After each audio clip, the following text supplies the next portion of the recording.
हसन, पाकिस्तान मुस्लिम league नून की हुकूमत जब भी आती है तो एक उसके ऊपर ये तासुर बनाया जाता है या बनता है कि ये इंडस्ट्रियलिस्ट फ्रेंडली होंगे और इंडस्ट्री को अच्छे अंदाज से समझते हैं, चूँकि खुद इंडस्ट्रियलिस्ट तबके से इनका ताल्लुक है, इनका मेन स्टे भी यही है।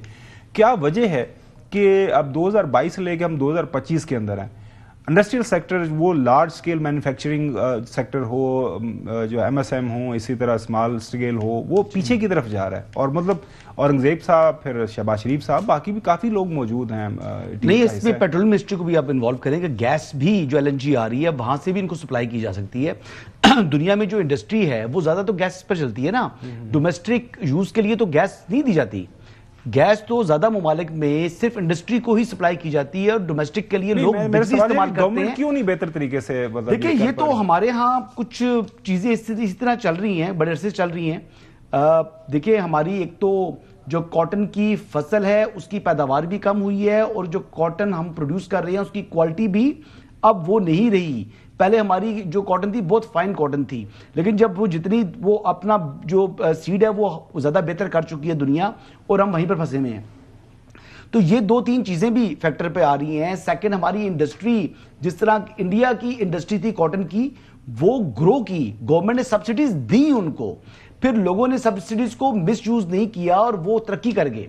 हमारे यहाँ कुछ लोगों को सब्सिडीज को थोड़ी बहुत ही मिली भी, और कुछ हमारे जो इंडस्ट्रियलिस्ट हैं उनकी भी कुछ यानी गलतियां हैं, मिस यूज किया गया या अपने जाती फायदे को तरजीह दी गई, बतौर इंडस्ट्री इसको आगे नहीं बढ़ाया गया। लेकिन इवन देन जी, ये पाकिस्तान की शान थी एक टाइम के ऊपर।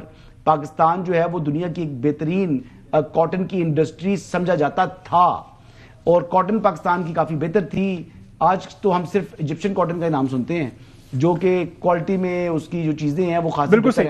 चौधरी गुलाम हुसैन साहब, यही सवाल मेरा आपसे है, क्या वजह है कि मौजूदा ये जो पाकिस्तान मुस्लिम लीग नून की हुकूमत है उस अंदाज से इंडस्ट्री की वो जो है नब्ज को वो नहीं उसको पहचान सके, उसके ऊपर हाथ रख सके? IMF का दबाव है और क्या वजूहात हो सकती है? जय साहब। वही मोहतरम, आप कामरान अरशद साहब जो फरमा रहे हैं ना, उसको आगे लेके जाए।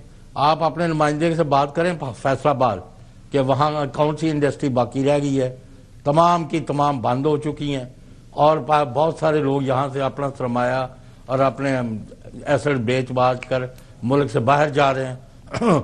इस हुकूमत की प्रायोरिटी नहीं है इंडस्ट्री चलाना, माफ करना।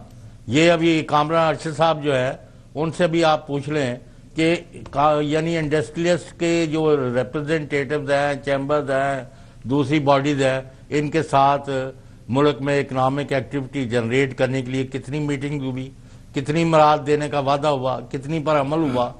और ये जो LNG तो आ रही थी और उसका कोई खरीदार नहीं रहा, वो इनके ऊपर ठोंपरे चाहते थे। और यहाँ तक हुआ है कि सिंध में कॉस्ट ऑफ प्रोडक्शन कम है, पंजाब में ज़्यादा है, पंजाब में कम है, बलूचिस्तान में ज़्यादा है, पंजाब में कम है, सरहद में ज़्यादा है, KP में।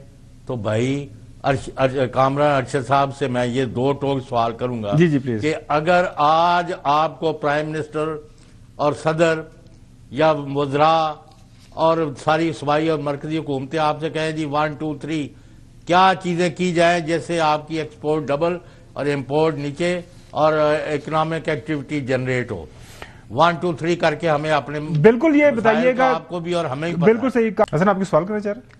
नहीं, टैक्स के हवाले से बात करना चाह रहा हूं कि टैक्सेस जो है ना वो बड़ी ज्यादती है। मतलब ये टैक्स जो लगा रहे हैं, इतने ज्यादा टैक्सेस लग गए हैं कि कोई भी आदमी कारोबार नहीं कर सकता, और जो कारोबार कर रहा है वो कमाए या सिर्फ सब कुछ जो कमाई है सारा काम करने के बाद अपने जेब से भी कुछ 4 पैसे डालकर तो वो FBR को दे दे।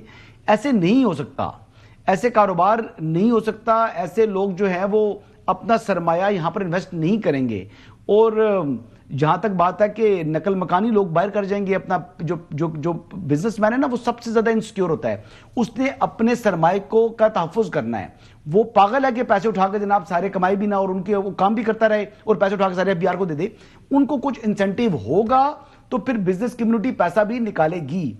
और FBR के जो तरीकेकार हैं, जो टैक्सेस हैं, ये यानी मतलब इसके अंदर तो कारोबार हो ही नहीं सकता।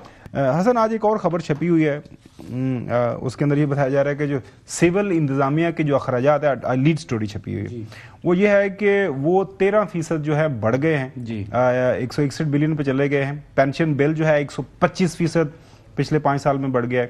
इस तरह सब्सिडी जो मुख्तलिफ जो सेक्टर्स को दी जाती हैं उसके अंदर भी जो है 120 बिलियन का इजाफा हुआ है, और ये हो रहा है डिस्पाइट द फैक्ट कि आपने 2 लाख के करीब नौकरियां गवर्नमेंट सेक्टर के अंदर खत्म कर दी, और भी कफायत शारी के हवाले से हमें हर रोज जो है सब्सिडी 120 बिलियन की फेडरल गवर्नमेंट दे रही है। फेडरल गवर्नमेंट जो किसको?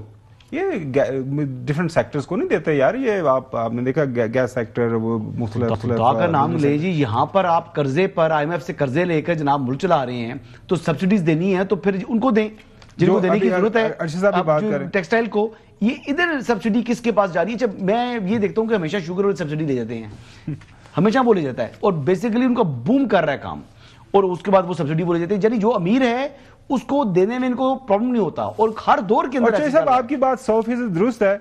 आप सियालकोट जाएं, गुजरांवाला जाएं, फैसलाबाद जाएं, पंजाब के जो डिफरेंट छोटे छोटे हब्स हैं, इंडस्ट्री के हब्स हैं, और वहां पे यकीन करें किसी से भी बात करें वो बेचारे लोग परेशान हैं। उसकी वजह यह है कि इंडस्ट्री ठप है, कंपटीटिव प्राइस ही नहीं है। अब जाहिर आपका बिल्स इतने ज्यादा, टैक्सेस इतने ज्यादा, तो कौन को प्रोड्यूस करेगा? 120 बिलियन की सब्सिडी है ना, जैसे वो एक हुनर एक नगर एक प्रोग्राम होता था, याद करें आप, समेटा का, कि भाई आप जो है वो एक आदमी को एक घर के अंदर जो है एक हुनर दे दें ताकि वो ब्रेड अर्न कर सके।